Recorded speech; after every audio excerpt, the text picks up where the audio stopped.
I wrote God Loves the Autistic Mind thinking of a bullseye and several concentric circles around it.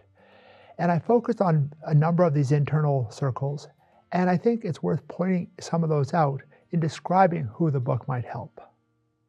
I think the subtitle gives away a little bit. It says, Prayer Guide for Those on the Spectrum and Those Who Love Us. Obviously, the most central circle would be Catholic autistics aged about 12 and up. I tried to make the language simple enough that an average middle school student could read it, but I also made it strong enough that it would help adults as well.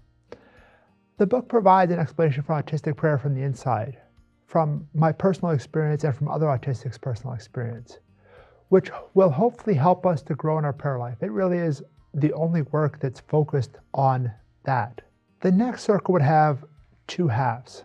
First, non-Catholic Christian autistics.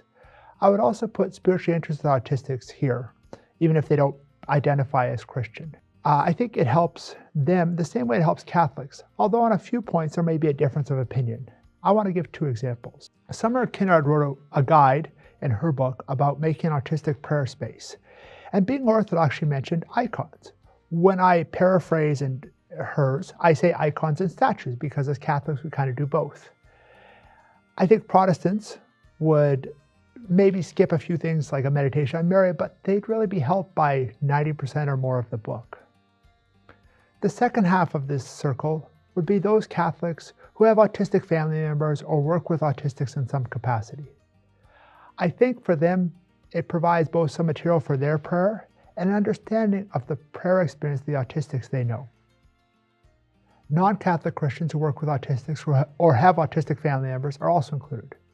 It should help them in a similar way to the last group. Finally, the book can reach out to some of the wider Catholic or Christian audience.